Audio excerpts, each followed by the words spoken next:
مولاي صل وسلم دائما ابدا على.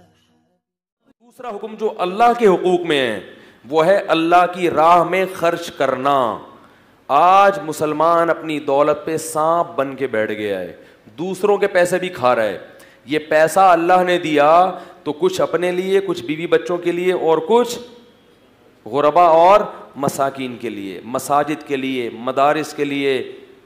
وفی اموالہم حق, اللہ فرماتے ہیں ہمارے نیک بندے جو ہمیں مانتے ہیں نا, ان کے لیے ان کے مال میں یتیموں کا, بیواؤں کا, مسکینوں کا اور محتاجوں کا حق ہے. احسان سمجھ کے نہیں دیتے.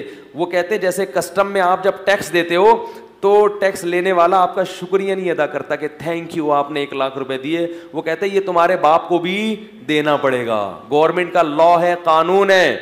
تو اللہ فرماتے ہیں تمہیں جو ہم نے پیسہ دیا ہے اس میں سے تمہیں غریبوں پہ خرچ کرنا پڑے گا, اور یہ احسان نہیں ہے, یہ کیا ہے کہ کیونکہ ہم نے تمہیں دیا ہے لہذا اس کا ٹیکس ہے کہ تمہیں غریبوں کو دینا پڑے گا. لیکن گورنمنٹ جب ٹیکس کاٹتی ہے تو اس پہ احسان تو دور کی بات, کوئی بدلہ تو دور کی بات, شکریہ بھی نہیں کہتی. اللہ کہتے ہیں میں تم سے ٹیکس لے تو رہا ہوں لیکن یہ میرے خزانوں میں جمع ہو رہا ہے. من ذا الذی یقرض اللہ قرضا حسنا, کون ہے جو مجھے قرضے دے گا, فیضاعفہ لہ اضعافا کثیرا, کئی گنا بڑھا کے واپس لوٹاؤں گا میں, کئی گنا بڑھا کے. آتو حقہ یوم حصادی, فرمایا جب فصل کٹے تو کافر جو جب فصل کاٹے گا تو پوری پیداوار رکھ لے گا. مسلمان کہے گا جس خدا نے مٹی اور پانی کے ملاپ سے اس فصل کو پیدا کیا اس کا حق سب سے پہلے. کتنی پیاری آیت ہے, میں جب پڑھتا ہوں بڑا مزہ آتا ہے. فرمایا تو حقہ یوم حصادی, جب یہ لہلہاتی فصلیں کٹا کریں تو اس کے کٹائی کے وقت اس کا اللہ کا جو حق ہے وہ اللہ کو دے دیا کرو. اپنے عمل سے ثابت کیا کرو کہ یہ پیدا کرنے والا کون ہے, اللہ ہے. عشر صرف اسلام میں ہے, پیداوار کا حق دنیا کے کسی مذہب میں نہیں ہے, کیونکہ وہ سمجھتے ہیں ہماری محنت ہے. اللہ کہتے ہیں تمہاری محنت نہیں ہے. آم کی گھٹلی میں ایسے سافٹ ویئر انسٹال کر دیے کہ گوبر پانی کے ملاپ سے پورا درخت پیدا ہوتا ہے, ایک گھٹلی سے ہزاروں آم پیدا ہوتے ہیں. یہ کسی سائنٹسٹ کا کمال نہیں ہے, یہ میں نے پیدا کیا ہے. تو میں کہہ رہا ہوں کہ 9 حصے رکھ لو اور 1 حصہ میری مخلوق کو دے دو. تو زکوٰۃ بھی ہے. پھر یہ بھی کس کا حق ہے, زکوٰۃ مخلوق کا حق نہیں ہے, یاد رکھو. زکوٰۃ کس کا حق ہے, اللہ کا حق ہے.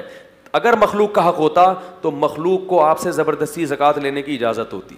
دیکھو میں نے کسی سے 1 لاکھ روپے لے کے کھا گیا تو اس کو حق ہے کہ زبردستی چھینے مجھ سے, حق ہے یا نہیں؟ لیکن میرے اگر زکوٰۃ ہے تو غریب کو مجھ سے زکوٰۃ چھیننے کا حق نہیں ہے, کیونکہ یہ زکوٰۃ غریب کا حق نہیں ہے. کس کا حق ہے, اللہ کا. اللہ نے کہا مجھے دینا ہے لیکن میں اپنا نمائندہ کس کو بنا رہا ہوں, غریب کو. یہ میری طرف سے وکیل ہے, یہ اصل نہیں ہے. اس لیے فقہاء نے بڑا عجیب نقطہ بیان کیا. فرمایا جب ہم غریب کو زکوٰۃ دیتے ہیں تو یہ زکوٰۃ غریب کے ہاتھ میں نہیں جاتی, اللہ کے ہاتھ میں جاتی ہے. پھر اللہ کے ہاتھ سے کہاں جاتی ہے, غریب کے ہاتھ میں. یعنی ہم غریب کو نہیں دیتے, غریب کو کون دیتا ہے, اللہ. اس کی مثال ہے جیسے میں نے 1 لاکھ روپے آپ سے قرضہ لینا تھا تو میں نے ایک بندہ بھیجا, میں نے کہا جاؤ اس سے قرضہ میرا نکلواؤ جا کے, ٹھیک ہے نا. اس نے قبضہ کیا, جب قبضہ کیا تو میں نے کہا چلو اب یہ تم ہی رکھ لو. تو غریب جو ہم سے لیتا ہے کس کی طرف سے, اللہ کی طرف سے. پھر اللہ غریب کو کہتے ہیں چل اب کیا کر, تو کھا لے, مجھے ضرورت نہیں ہے. زکوٰۃ بہت بڑا حکم ہے. اسی طرح زکوٰۃ کے علاوہ بھی صدقات و خیرات. قرآن کہہ رہا ہے وَيُطْعِمُونَ الطَّعَامَ عَلَىٰ حُبِّهِ, ہمیں ماننے والے لوگ ہماری محبت میں ایسے پاگل ہو جاتے ہیں کہ کون اتنا کھلا رہا ہے, ایسے پاگل ہوتے ہیں کہ ہماری محبت میں یطعمون الطعام علی حبہ مسکینا ویتیما واسیرا, مسکینوں کو, قیدیوں کو اور یتیموں کو کھلاتے رہتے ہیں, خرچ کرتے رہتے ہیں. اور جب یہ غریب طبقہ ان سے پوچھتا ہے بھائی کیوں لٹا رہے ہو اتنا, کیوں کھلا رہے ہو, تو جواب میں کیا کہتے ہیں, انما نطعمکم لوجہ اللہ, ہم تمہیں خوش کرنے کے لیے نہیں کھلا رہے, ہم اسے خوش کرنے کے لیے کھلا رہے ہیں جو ہمیں کھلاتا ہے. لا نرید منکم جزاء ولا شکورا, اسی وجہ سے ہمیں تم سے اس کا کوئی بدلہ نہیں چاہیے اور شکریہ نہیں چاہیے, شکریہ نہیں چاہیے. ایسا نہ ہو شکریہ کہا تو ثواب کم ہو جائے. انا نخاف من ربنا یوما عبوسا قمطریرا, اصل میں بات یہ ہے کہ ایک دن آنے والا ہے جس دن ہم سے ہمارے گناہوں کا حساب لیا جائے گا.